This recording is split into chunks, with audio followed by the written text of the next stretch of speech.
सावधान। नमो अरहन्तारं, नमो सिद्धाणं, नमो आयर्याणं, नमो वज्रायाणं, नमो लोके सर्वसाहूणं, नमः समयसाराय स्वानुभूत्या चकासते चित्स्वभावाय भावाय सर्वभावान्तरचिते। समयसार जी ग्रंथ पर हमारी चर्चा चल रही है। अपने को अपने से मिला देने वाला ग्रंथ है। क्या कि हमें अपनापन, मैं कौन हूँ, यह बताने वाला यह ग्रंथ है। इसमें हमारी चर्चा क्या चल रही है कि आचार्य देव जब ये ग्रंथ लिख रहे थे तो उनके समक्ष क्या चिंताएं थी, क्या समस्याएं आई कहने से और भी हम कह सकते हैं कि उन्होंने जब वो लिख रहे थे तब वो चिंतन में ही ये सोचते हैं कि क्या चिंताएं आ सकती है, तो उस समस्याओं का समाधान वो खुद ही करते जा रहे थे। तो पहली चिंता, सबसे बड़ी पहली चिंता क्या थी आचार्य देव के समक्ष? तो प्रामाणिकता को लेकर कि प्रमाण, यदि किसी ने बोला कि आचार्य देव हमें प्रमाण दो, तो वो कैसे प्रमाणित करेंगे? लिपिबद्ध 2 ग्रंथ थे, तो कैसे कहा कि यह बात किसकी है? भगवान की है, सर्वज्ञ देव की है। उसके बाद जो दूसरी चुनौती आई, दूसरी चुनौती क्या थी कि जो ग्रंथ लिपिबद्ध थे और जो आचार्य देव लिख रहे थे वो कैसे थे? विरुद्ध विवक्षा वाले। विरुद्ध नहीं कह रहे यहाँ पर, विरुद्ध विवक्षा भाषित हो रही थी उन दोनों में। क्यों? उसका समाधान भी आचार्य देव ने सहजता से कर दिया कि शैली का कथन है, एक व्यवहार की है और एक निश्चय की है। जैसे कल पंडित जी ने भी स्वाध्याय में और इसे खुलासा किया कि षट्खंडागम ग्रंथ में बंधन की अपेक्षा से जीव का कथन किया है, तो वो आत्मा अलग है क्या और समय सर वाली आत्मा अलग है क्या? नहीं, एक मेरी ही आत्मा की बात दोनों में कही गई है, परंतु ये षट्खंडागम वाली जो बात कही है, कर्म अपेक्षा, मार्गणा, गुणस्थान अपेक्षा, वो व्यवहार से है। और मैं शुद्ध त्रिकाली ध्रुव अखंड आत्मा हूँ, प्रमत्त नहीं हूँ, अप्रमत्त नहीं हूँ, ये किस अपेक्षा से है? निश्चय नहीं की अपेक्षा से है। ऐसा आचार्य देव ने जो दूसरी चिंता, जो दूसरी समस्या आई, उसका भी समाधान सरलता से कर दिया। अब आज बात करते हैं तीसरी चुनौती आचार्य देव के समक्ष क्या आई। सोच सकते हैं क्या आई होगी तीसरी चुनौती? अब प्रमाणिकता जो थी वो प्रमाण भी सिद्ध कर दिया। अब प्रमाण मिलने के बाद में विवक्षाओं की बात आई, विवक्षा भी उन्होंने सहज निश्चय व्यवहार की शैली से बता दी। अब तीसरी समस्या क्या आई कि अब निश्चय व्यवहार तो कह दिया, परंतु सामने वाला यदि छल ग्रहण करने वाला होगा, उसकी जो सामने व्यक्ति है यदि वो छल ग्रहण कर लेगा, तो आचार्य देव क्या करेंगे? सामने जो व्यक्ति है, या वो जब जैसे हम जैसे जीव ही अगर खोलकर बैठे और हमने छल ग्रहण कर लिया, तो क्या होगा बताइए? अर्थ का अनर्थ करने लग जाएंगे। आचार्य देव तो समझाने के लिए निकले हैं आत्मा, और हम कुछ और ही समझ बैठे। सोचिए तो क्या होगा? हम कहते हैं ना, अपने को मुझे अपने से मिला देने वाला, और हम किसी तीसरे को ही खोज कर ले आते तो क्या होता? तो क्या करते? देखिए, आचार्य देव ने हमारे इस बात तक सोचा कि यदि सामने वाला छल ग्रहण कर लेगा तो क्या होगा, कैसे मैं उसे समझाऊं, राह पर मार्ग कैसे दिखाऊं कि वो छल ग्रहण ना करे। इसके लिए ही सर्वप्रथम 5वीं गाथा में जब वो प्रतिज्ञा करते हैं तो क्या कहते हैं 5वीं गाथा में? चुपके छलन न घेतव्यम। क्या कह रहे हैं कि मैं आत्मा तो दिखाऊंगा, परंतु तुम छल ग्रहण मत करना। वहां पर हम एक और बात ले सकते हैं। आचार्य देव कह सकते थे कि मैं चूक नहीं करूंगा लिखने में, या सिर्फ तुम मत करना चूक समझने में, परंतु आचार्य देव वहां सबके लिए कह रहे हैं, ना मेरे लिए ना आपके लिए, सबके लिए वहां कह रहे हैं। क्या? चुपके छलन न घेतव्यम, कि छल ग्रहण मत कर लेना। फिर भी यदि कोई पुरुष हो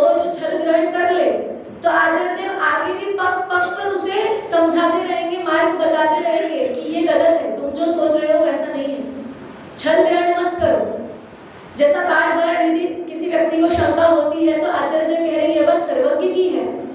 वैसे ही आचार्य देव इस बात को भी पुष्ट करेंगे कि छल ग्रहण मत करना, यहाँ ध्यान से सुनो, समझो, किस अपेक्षा से बात कही है वो समझो। अब हमने ये तो देख लिया दूसरी चुनौती में कि निश्चय है और व्यवहार है, दो अपेक्षा से कथन है। तो अब दोनों जो अपेक्षाएं हैं उन्हें भी तो हमें समझना होगा। जैसे हम दोपहर की सभा में मोक्ष मार्ग प्रकाशक ग्रंथ पढ़ रहे हैं, क्या चल रहा है? व्यवहाराभासी, निश्चयाभासी। अब जो कथन किए निश्चय और व्यवहार, यदि उसमें ही किसी एक में अटक जाए तो चलेगा क्या? नहीं। अब आचार्य देव स्वयं इसमें कभी व्यवहार से कथन कर रहे हैं, कभी निश्चय से कथन कर रहे हैं। यदि कोई केवल निश्चय को लेकर बैठ गया तो क्या होगा? निश्चयाभासी हो जाएगा। व्यवहार का ही कथन को अपना मान लिया तो व्यवहाराभासी कहलाएगा। और तीसरा कौन सा होता है? उभयाभासी। वो भी बड़ा खतरनाक है। उभयाभासी होकर भी नहीं चलेगा। दोनों अपेक्षा को हमें साथ में लेकर चलना होगा। गाड़ी का यदि एक टायर पंचर हो तो गाड़ी नहीं चलेगी। सभी टायर जब बराबर फिक्स होंगे तभी गाड़ी सही से चल पाएगी। वैसे ही किसी एक को मात्र ग्रहण करने से हमारी गाड़ी सही से चलने वाली नहीं है। तो क्या करें? आचार्य देव को अब ऐसा है ना कि प्रूफ मांगेंगे, प्रमाण चाहिए हमें भी। जब तक हमें प्रमाण नहीं दोगे तब तक हम भी कैसे मान लेंगे कि आप जो कह रहे हो वो सत्य है। तो देखिए, खोलिए छठी गाथा।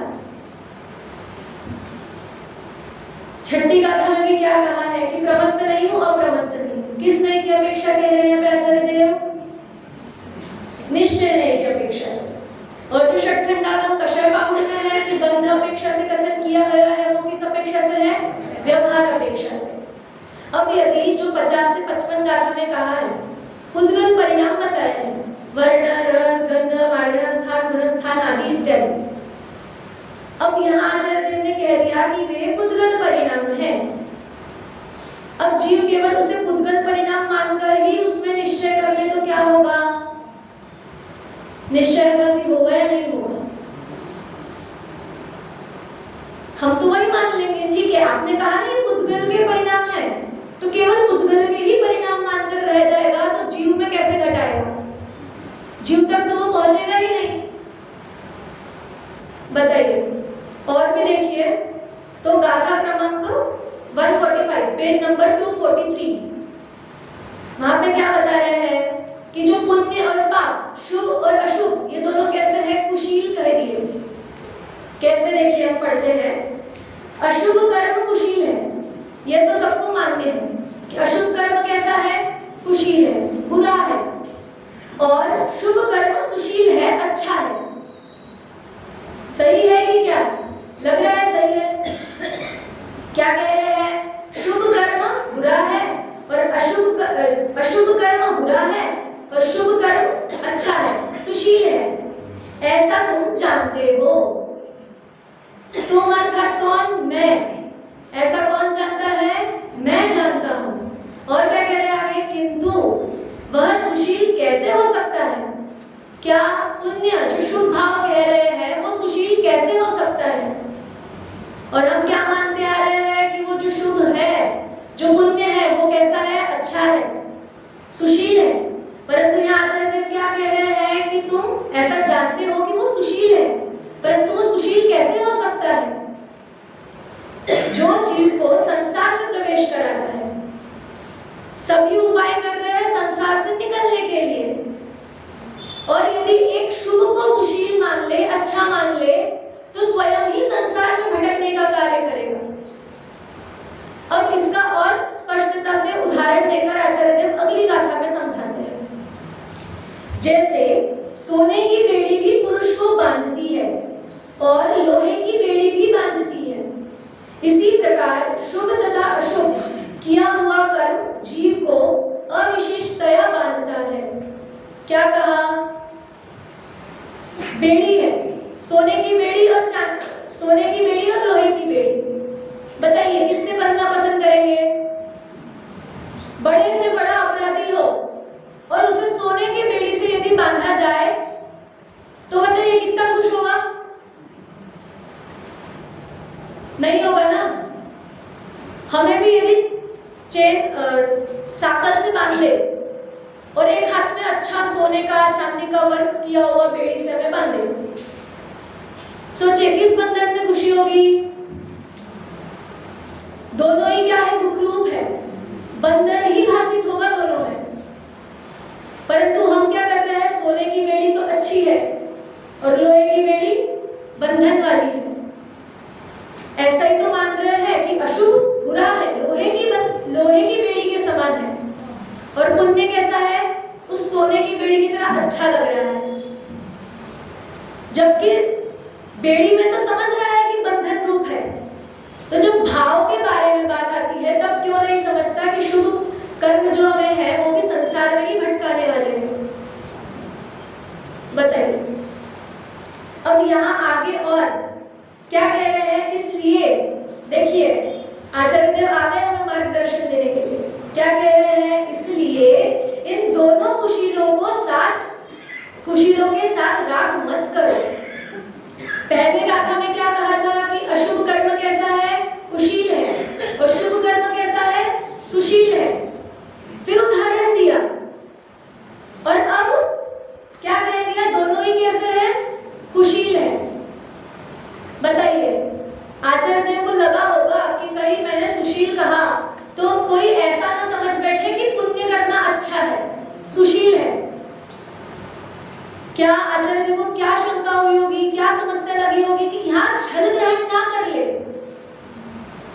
मैंने यहाँ पर यदि लिख दिया है, अभी यहाँ पर कह दिया कि अच्छा है, और यदि कोई व्यक्ति केवल इतनी ही बात को सुनकर यह समझ के बैठ गया कि पुण्य अच्छा है और शुभ कार्यों में ही लग गया, तो उसका संसार खत्म होगा क्या? नहीं, वो तो संसार में ही भटकता रहेगा। इसीलिए क्या तीसरी चुनौती क्या थी कि छल ग्रहण करने वाले के लिए आचार्य देव मार्गदर्शन दे रहे हैं। अब आचार्य देव तुरंत क्या कह रहे हैं? इसलिए इन दोनों कुशीलों के साथ राग मत करो। कौन दोनों? शुभ और अशुभ, दोनों की बात कह रहे हैं। शुभ और अशुभ इन दोनों का संसर्ग भी मत करो। क्या? टच भी नहीं करना है हमें, छूना तक नहीं है। और क्या? कुशील के साथ संसर्ग और राग करने से स्वाधीनता का नाश होता है। स्वाधीनता का, किसे पराधीनता पसंद है? कहिए, कौन पराधीन रहना चाहेगा? हम भी यही सोचते हैं कि जब तक हमारे हाथ पैर काम कर रहे हैं मैं अपना काम स्वयं करूं। यदि कोई और कर दे तो चिल्ला बैठते हैं, क्या मैं नहीं कर सकता? अभी मैं कर सकता हूं। इतनी सी जीव को पराधीनता स्वीकार नहीं होती, और फिर यहाँ क्या? स्वयं ही तो चुप कर बैठता है कि जो शुभ कर्मों में क्या अपनापन उसको अच्छा मान बैठता है, और स्वाधीनता स्वयं ही हाथों से खो बैठता है। जबकि क्या कह रहे हैं कि स्वाधीनता का नाश होता है। इसके लिए दोनों ही क्या है? कुशील है, दोनों ही छोड़ने योग्य है। और हम क्या करते हैं? उसे अपना घात कर लेते हैं, स्वयं अपने हाथों से अपना घात कर लेते हैं। और भी देखिए 11वीं गाथा, शुरुआत में ही हम पीछे क्यों जाए और आगे ही 11वीं गाथा में ही आचार्य देव क्या लिख रहे हैं? देखिए 11वीं गाथा में क्या कहा आचार्य देव ने? व्यवहार नए अभूतार्थ है और शुद्ध नए भूतार्थ है, ऐसा ऋषिश्वरों ने बताया है। जो जीव भूतार्थ का आश्रय लेता है वह जीव निश्चय से सम्यक दृष्टि है। बता दिया कि सम्यक दृष्टि कौन है। अब 12वीं गाथा में आचार्य देव और क्या कह रहे हैं? जो शुद्ध नए तक पहुंचकर श्रद्धावान हुए तथा पूर्ण ज्ञान चारित्रवान हो गए, उन्हें तो शुद्ध आत्मा का उपदेश आज्ञा करने वाला शुद्ध नए जानने योग्य है। और जो जीव अपरम भाव में अर्थात श्रद्धा तथा ज्ञान चारित्र के पूर्ण भाव को नहीं पहुंच सके हैं, साधक अवस्था ही स्थित है, वे व्यवहार द्वारा उपदेश करने योग्य है। देखिए पहले इसमें तो क्या कह दिया? शुद्ध नए से पूर्ण बात कह दी, फिर तुरंत ही व्यवहार नए का कथन भी कर दिया। ऐसे ही इसका और सरल उदाहरण देखने जाए तो छठी, सातवीं, आठवीं गाथा में हम देख सकते हैं। छठवीं गाथा में क्या कहा? प्रमत्त नहीं हूं, अप्रमत्त नहीं हूं, शुद्ध नहीं की अपेक्षा कह दिया।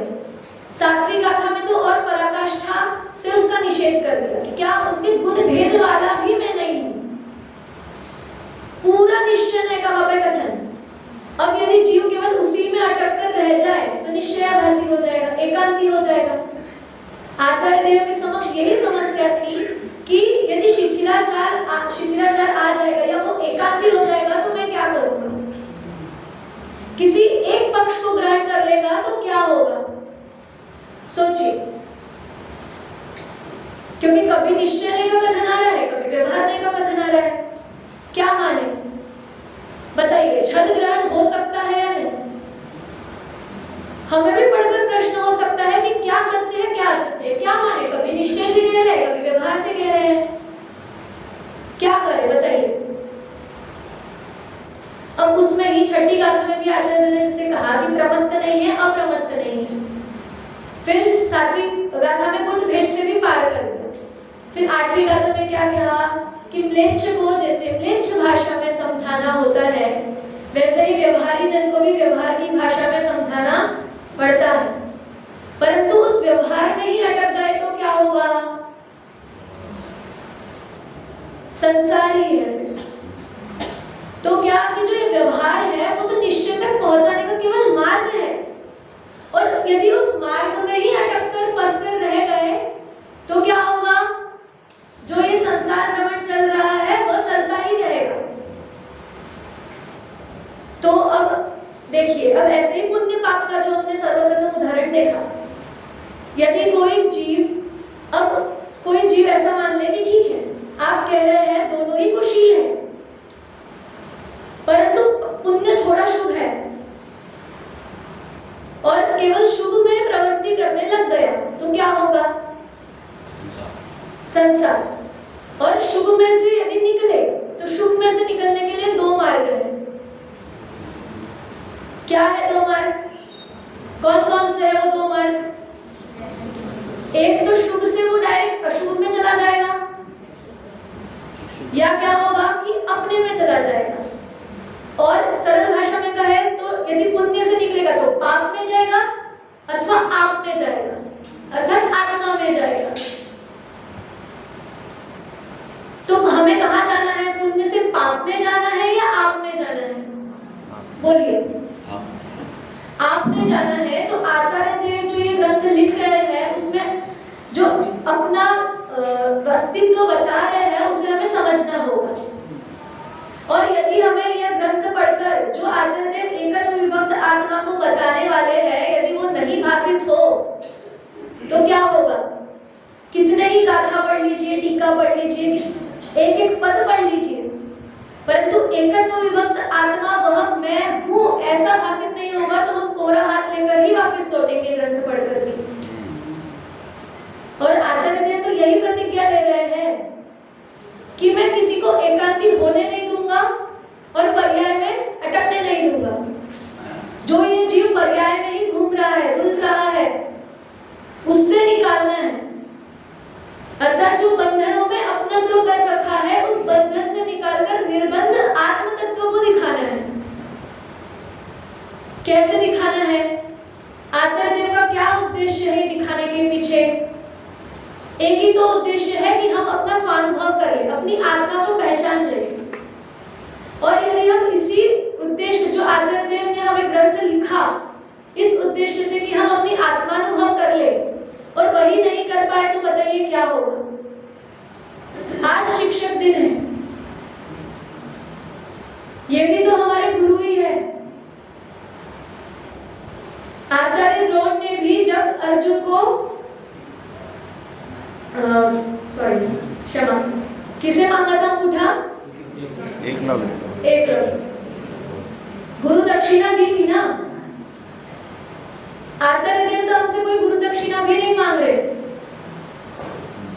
परंतु आज सच्चे तौर पर हम आचार्य को गुरु दक्षिणा के रूप में दे तो सकते हैं कि जो आप एकत्व विभक्त आत्मा हमें बताना चाह रहे हो वो हम देखें, समझे कि कैसा वैसा मैं हूं, केवल इतना ही तो जानना है। तीर्थ करने कहीं बाहर नहीं जाना, अपने अंदर ही है, केवल झांकना है कि ऐसा स्वरूप किसका है, मेरा है, किसी और के लिए बात नहीं कही जा रही। आचार्य देव कहते हैं कुछ संबोधन यदि हो, आत्मा के लिए संबोधन हो, तो क्या सोचते हैं, मेरी बात नहीं है, अन्य आत्माओं की बात है। तो हम कहते हैं ना मैं आत्मा हूं, तो किसके लिए हुई वो बात, मेरे लिए हुई। अब इतनी बातों में भी यदि कोई व्यक्ति छल ग्रहण कर ले तो आचार्य देव क्या करें, सोचिए। चलिए इसे उदाहरण से हम समझते हैं। किराना दुकान है और दुकान वाला, हमने यदि कोई व्यक्ति किराने की दुकान पे गया और शक्कर मांगी, उसे उस व्यक्ति को 1 किलो शक्कर चाहिए, तो दुकानदार क्या करता है, एक थैली लेता है, जहां शक्कर की बोरी होती है उसमें जाता है, शक्कर निकालता है, जितनी पन्नी में लेके आएगा उसका जो नाप होगा उससे, और कुछ अपने हाथ में लेकर आता है, और जैसे ही कांटे में रखता है, कुछ कम भरी, 1 किलो से कुछ कम हुई, तो हाथ में की तुरंत उसमें डालता है, डालते ही कुछ ज्यादा हो गई, फिर निकाल लेता है थोड़ी सी, फिर कम हो गई, फिर डालता है, फिर ज्यादा हो गई, फिर निकालता है। अब सामने वाला व्यक्ति पगला गया और दुकानदार से कहता है ये क्या डाल रहे हो, निकाल रहे हो, कभी शक्कर डाल रहे हो, बढ़ा रहे हो, कभी कम कर रहे हो, क्या चल क्या रहा है। तो दुकानदार क्या कहता है कि मुझे कोई मजा नहीं आ रहा ये शक्कर निकालने में और कम ज्यादा करने में, परंतु जितना तुमने मांगा है उतना तो मैं दूंगा। अब वैसे ही कोई व्यक्ति, मूढ़ व्यक्ति आचार्य देव के समक्ष ये प्रश्न कर दे कि आचार्य देव आप लिख ही क्यों रहे हो जब आपको इतनी शंका है कि व्यक्ति छल ग्रहण कर लेगा, क्यों उपदेश देना चाहते हो, फिर आप मत दो। तो आचार्य देव क्या उत्तर देते हैं करुणा करके कि मुझे पता है कि जोखिम भरा काम है, परंतु उद्देश्य विशाल है, बड़ा है। क्या उद्देश्य है कि जैसा मैंने अनुभव किया है वैसे सभी प्राणी अपनी आत्मा को, एकत्व विभक्त आत्मा को जान ले, तो बड़ा उद्देश्य है, तो जोखिम तो उठाना ही पड़ेगा। इसीलिए कभी व्यवहार में बता रहे हैं, कभी निश्चय में बता रहे हैं, कम ज्यादा करते रह रहे हैं, जब जैसी बात है वैसी बात बढ़ा रहे हैं, घटा रहे हैं। जैसे कह दिया कि मैं प्रमत्त नहीं हूं, अप्रमत्त नहीं हूं, गुण भेद वाला भी नहीं हूं, फिर जैसे लगा कि थोड़ा निश्चय ज्यादा हो गया तो तुरंत ही व्यवहार में कह दिया कि व्यवहारी जन को व्यवहारी भाषा से ही समझाना पड़ेगा, उसे निश्चय से नहीं समझेगा, परंतु उस व्यवहार में नहीं अटकना है कि नहीं। ऐसे ही पुण्य पाप अधिकार में भी हमें कह दिया कि क्या पहले तो कहा कि एक अशुभ कर्म कुशील है और शुभ कर्म सुशील है, उदाहरण भी दिया जिससे हमें यह ज्ञात हो जाए कि नहीं, बंधन तो दोनों से ही प्रतीत हो रहा है, सोने की बेड़ी भी बंधन देने वाली है और लोहे की बेड़ी भी बंधन देने वाली है। वैसे ही तो पुण्य और पाप दोनों ही कैसे है, बंध रूप है। बताइए कितना सरल समाधान आचार्य देव ने किया, इतनी गंभीर बात को इतनी सरलता से, सुबोधता से उन्होंने बता दिया कि जो दूसरा चुनौती आई थी जिसमें उन्होंने सिद्ध किया निश्चय व्यवहार नहीं से, उसी को और आगे लाकर कम ज्यादा करने की बात है। बताइए कैसे, जैसे 11वीं 12वीं 13वीं गाथा में भी यहाँ पर है कि जैसे ही शुद्ध ने का थोड़ा वजन बढ़ा वैसे ही व्यवहार को लेकर आते। 8वीं गाथा में व्यवहार का निषेध, व्यवहार को बताया, फिर लगा कि व्यवहार ने हावी ना हो जाए, व्यवहाराभासी ना हो जाए, इसीलिए 11वीं गाथा में तुरंत शुद्ध ने का पक्ष रखा। फिर लगा कि फिर निश्चय से ना अटक जाए तो तुरंत व्यवहार को कहा। क्यों? क्योंकि एकांती ना हो जाए, छल ग्रहण ना कर ले, इसलिए आचार्य देव पग पग पर हमें ये बताते जा रहे हैं कि निश्चय में नहीं अटकना है, व्यवहार में नहीं अटकना है। अब जैसे यदि व्यक्ति शुभ कर्मों में ही अटक जाएगा तो क्या होगा? हम कितनी बार सुनते हैं, 6,000 ग्रंथ में पढ़ते हैं, कितनी बार मुनि दीक्षा ली होगी इस जीव ने शुभ कर्म के उदय से, बताइए। कितने पीछी कमंडलू ग्रहण किए होंगे कि सुमेरु पर्वत जैसा पर्वत खड़ा हो जाए, ढेर लगाए तो। फिर भी क्या संसार भ्रमण चल रहा है। कितनी बार प्रतिज्ञा ली होगी कि अगले जन्म में किसी मां को नहीं रुलाएंगे, फिर भी क्या उस शुभ कर्म के कारण ही तो हो रहा है, जो कैसा है, बंधन रूप है। परंतु बंधन रूप भाषित ही नहीं होता। शुभ उसे तो हम अच्छा ही मानते हैं, सुशील ही मानते हैं। तो बताइए हमने छल ग्रहण किया है या नहीं किया है? जब आचार्य देव ने अगली ही गाथा में हमें उदाहरण से सिद्ध कर दिया, फिर भी हम शुभ में ही अटके हैं। व्रत, पूजा, दान, स्वाध्याय, भक्ति सब शुभ कर्मों में ही लगे जा रहे हैं और बढ़ा रहे हैं, उसी में लग रहे हैं। यहाँ पूर्णतया निषेध भी नहीं है कि व्रत, दया, दान आदि मत करो, पर किस लिए? आप में जाने के लिए, अपने में जाने के लिए, अपना स्वभाव जानने के लिए स्वाध्याय करना है।